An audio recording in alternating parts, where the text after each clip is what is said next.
Hello. Welcome to market discussion of the day. Today, June 18, 2026. Thursday ആണ്. So market ഡിസ്കഷനിലോട്ട് പോകുന്നതിന് മുന്നേ ആയിട്ട് നമ്മുടെ പുതിയ ബാച്ച് ഫ്രീ ആയിട്ട് ഫോറക്സ് ട്രേഡിംഗ് പഠിപ്പിക്കുന്ന ബാച്ച് അടുത്ത ആഴ്ച വീണ്ടും സ്റ്റാർട്ട് ചെയ്യുന്നുണ്ട്. സോ ഫ്രീ ആയിട്ട് ഫോറക്സ് ട്രേഡിംഗ് പഠിക്കണം എന്ന് സീരിയസ് ആയിട്ടുള്ള ആൾക്കാർ എൻ്റെ ഡിസ്ക്രിപ്ഷൻ ബോക്സിൽ നമ്പർ ഉണ്ടാവും. എനിക്ക് മെസ്സേജ് അയച്ചു കഴിഞ്ഞാൽ ബാക്കി കാര്യങ്ങൾ ഞാൻ കോർഡിനേറ്റ് ചെയ്യുന്നതായിരിക്കും എടുത്ത് ഓർമ്മിപ്പിച്ച് പോവുകയാണ്. Okay, so coming to market discussion, coming to fundamental side. So ഇന്നലെ നമുക്ക് വളരെ ഇമ്പോർട്ടൻ്റ് ആയിട്ടുള്ള നമ്മളുടെ ഫെഡ് ഇൻട്രസ്റ്റ് റേറ്റ് ഡിസിഷൻ എൻ്റെ ഡേറ്റ വന്നിട്ടുണ്ടായിരുന്നു അല്ലേ. So Fed interest rate decision നമ്മൾക്കറിയാം വലിയ രീതിയിലുള്ളൊരു മാറ്റങ്ങളൊന്നും ഉണ്ടാക്കിയിട്ടില്ല എന്നുള്ളൊരു കാര്യം നമുക്ക് മനസ്സിലാക്കാനായിട്ട് പറ്റും അല്ലേ. സോ ഫെഡ് നമ്മളുടെ എക്കണോമിക് കലണ്ടർ നമ്മൾ നോക്കിക്കഴിഞ്ഞാൽ, ഫോറക്സ് ഫാക്ടറി നമ്മൾ നോക്കിക്കഴിഞ്ഞാൽ നമുക്കറിയാം ഇന്നലെ രാത്രി ഓൾമോസ്റ്റ് ഒരു 11:30 മണിക്കാണ് ഈ ഫെഡ് ഇൻട്രസ്റ്റ് റേറ്റ് വന്നത്. ഫെഡ് ഇൻട്രസ്റ്റ് റേറ്റിനകത്ത് നമുക്കറിയാം ഫെഡ് ഫണ്ട് റേറ്റിനകത്ത് വലിയ മാറ്റങ്ങളൊന്നുമില്ല. കഴിഞ്ഞ വട്ടവും 3.75% ആയിരുന്നു. ഈ വട്ടവും 3.75%. ഓൾമോസ്റ്റ് നമ്മുടെ ഫോർകാസ്റ്റും 3.75%.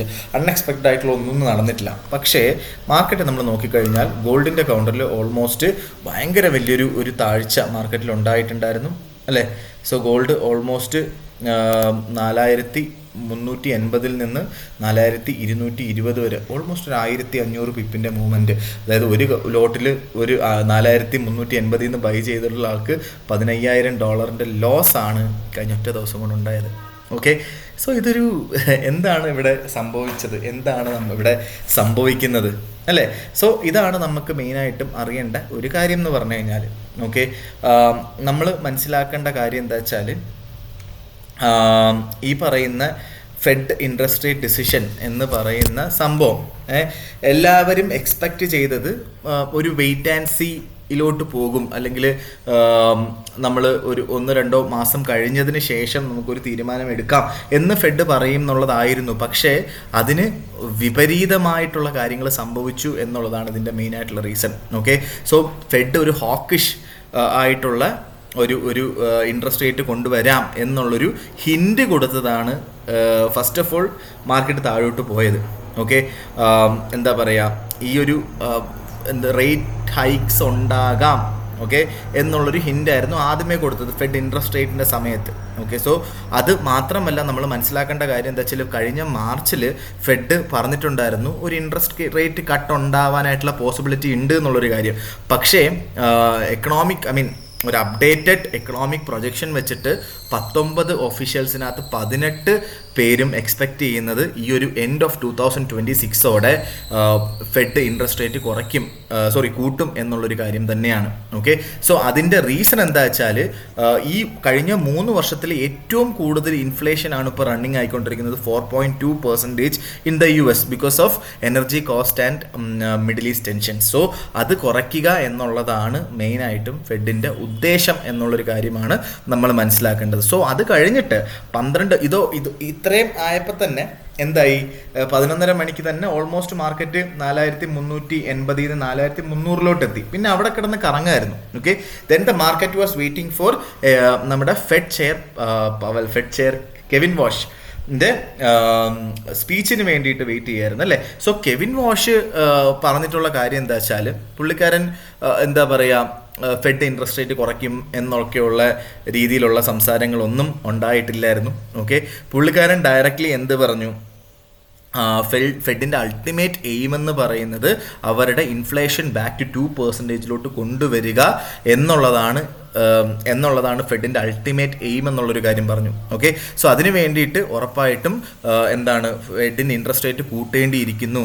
So but the reality is everybody was expecting Fed to tell that ഒരു ന്യൂട്രൽ തീരുമാനം, ഒരു വെയിറ്റ് ആൻഡ് സീ ഡിസിഷൻ എടുക്കും എന്നുള്ളതായിരുന്നു.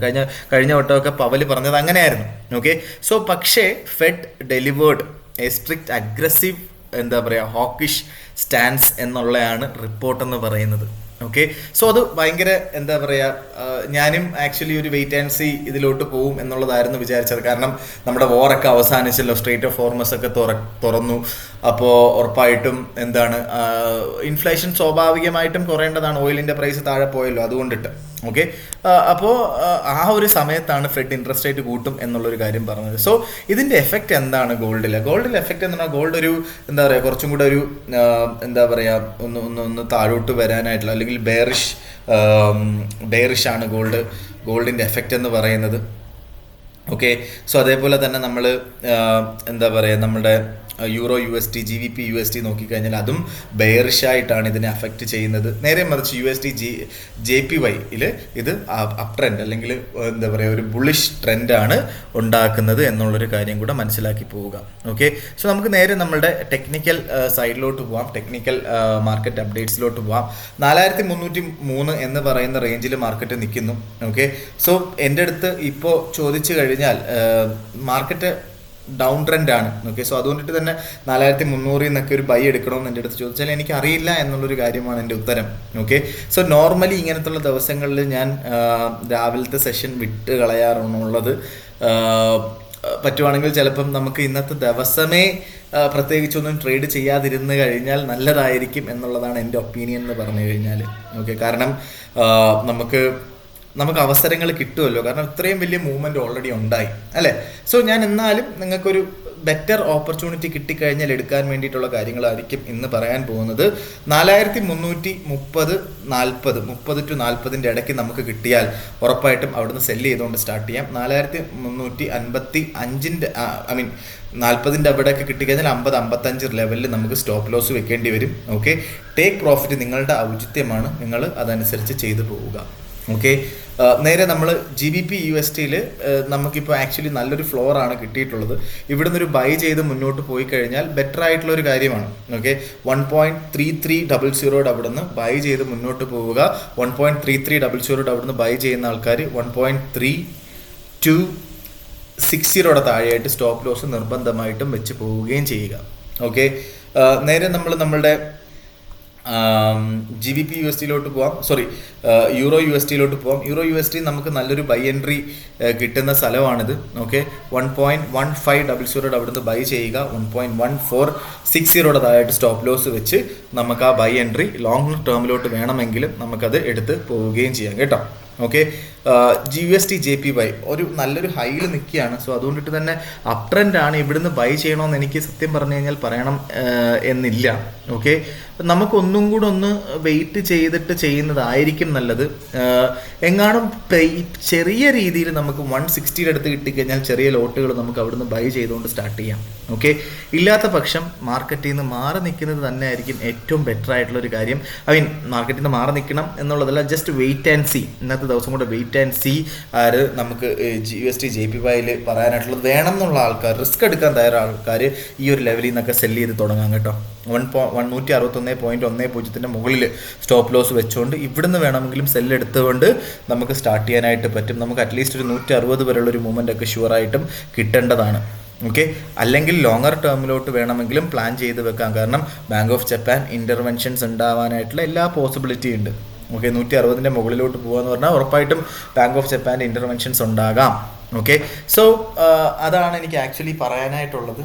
അപ്പോൾ നമുക്ക് അതിൻ്റെ കൂടെ ഇന്ന് വളരെ ഇമ്പോർട്ടൻ്റ് ആയിട്ട് GBP USDയിൽ ഇന്ന് നമുക്ക് എന്താ പറയുക GBP USDയിൽ നമുക്ക് ന്യൂസ് ഉണ്ട്. 11:30 മണിക്കൊരു ന്യൂസ് വരുന്നുണ്ട്. 11:30 മണിക്ക് നമുക്ക് ക്ലെമൻ ചേഞ്ചിൻ്റെ ന്യൂസാണ് വരുന്നത്. അത് GBP ഡയറക്റ്റ്ലി എഫക്റ്റ് ചെയ്യുന്നുണ്ട്. ഓക്കെ. അത് കൂടാതെ 2-3 ന്യൂസ്, അൺഎംപ്ലോയ്മെൻറ്റ് ചേഞ്ച് റേറ്റ്, അങ്ങനെ കുറേ ന്യൂസുകൾ വരുന്നുണ്ട്. വൈകുന്നേരം നമുക്ക് മോണിറ്ററി പോളിസി സമ്മറി, അതേപോലെ ഒഫീഷ്യൽ ബാങ്ക് റേറ്റ്, അതായത് ഫെഡ് ഇൻട്രസ്റ്റ് റേറ്റ് പോലെ UK സംഭവമാണ് നമ്മുടെ ഒഫീഷ്യൽ ബാങ്ക് റേറ്റ് എന്ന് പറയുന്നത്. സോ അതും വരുന്നുണ്ട്. സോ അതെല്ലാം വളരെ ഇമ്പോർട്ടൻ്റ് ആയിട്ട് നോക്കുകയാണ്. വൈകുന്നേരം നമ്മളുടെ അൺഎംപ്ലോയ്മെൻറ്റ് ക്ലെയിംസ് എൻ്റെ ന്യൂസ് US നിന്ന് വരുന്നുണ്ട്. സോ ബേസിക്കലി ഇന്ന് GBPയിൽ ഒന്ന് ശ്രദ്ധിച്ചിരിക്കുക ട്രേഡ് ചെയ്യുന്ന ആൾക്കാർ. ഞാൻ ട്രേഡ് എടുത്തിട്ടുണ്ട്. സോ ഡെഫിനറ്റ്ലി ഞാൻ അതിനകത്ത് ശ്രദ്ധിക്കും, അല്ലെങ്കിൽ അതിന് പ്രോപ്പറായിട്ടുള്ളൊരു ഇത് കൊടുത്തിട്ടായിരിക്കും ഞാനത് ട്രേഡ് ചെയ്യുന്നത്. ഓക്കെ. സോ അതേപോലെ തന്നെ നിങ്ങളും ചെയ്യുക എന്നുള്ളതാണ് എനിക്ക് നിങ്ങളുടെ അടുത്ത് പറഞ്ഞു പോകാനായിട്ടുള്ളത്. സോ ഇത്രയാണ് എനിക്ക് ഇന്നത്തെ ദിവസത്തെ മാർക്കറ്റ് ഡിസ്കഷനിൽ പറഞ്ഞു പോകാനായിട്ടുള്ള കാര്യങ്ങൾ. ഉറപ്പായിട്ടും നമുക്ക് മാർക്കറ്റ് അപ്ഡേറ്റ്സുമായിട്ട്, അല്ലെങ്കിൽ നിങ്ങൾ നല്ല ബ്രോക്കേഴ്സിനെ നോക്കുന്നുണ്ടെങ്കിൽ ഉറപ്പായിട്ടും എന്ത് ചെയ്യുക, എനിക്ക് നമുക്ക് റെക്കമെൻഡ് ചെയ്ത് തരാം നല്ല ബ്രോക്കേഴ്സ് ഏതൊക്കെയാണെന്നും. അതേപോലെ നിങ്ങളുടെ ഫ്രണ്ട്സിനോട്ടും ഈ ഒരു നമ്മുടെ ക്ലാസ്സിൻ്റെ കാര്യം നിങ്ങൾ പറഞ്ഞു കൊടുക്കുക, പറയുക. ഓക്കെ. ഫ്രണ്ട്സിലോട്ട് എത്തിക്കാൻ ശ്രമിക്കുക. അപ്പോൾ അതേപോലെ തന്നെ നമ്മളുടെ ഈ ഒരു ചാനൽ ഇഷ്ടമാണെങ്കിൽ കൂടുതൽ ആൾക്കാരിലോട്ട് എത്തിച്ചു കൊടുക്കാനായിട്ട് ശ്രമിക്കുക എന്ന് പറഞ്ഞുകൊണ്ട് ഇന്നത്തെ ദിവസത്തെ മാർക്കറ്റ് ഡിസ്കഷൻ കൺക്ലൂഡ് ചെയ്യണം. മാർക്കറ്റ് ഡിസ്കഷൻ ആയിട്ട് നമ്മൾ നാളെ കാണുന്നവരെ എല്ലാവർക്കും ഗുഡ് ബൈ.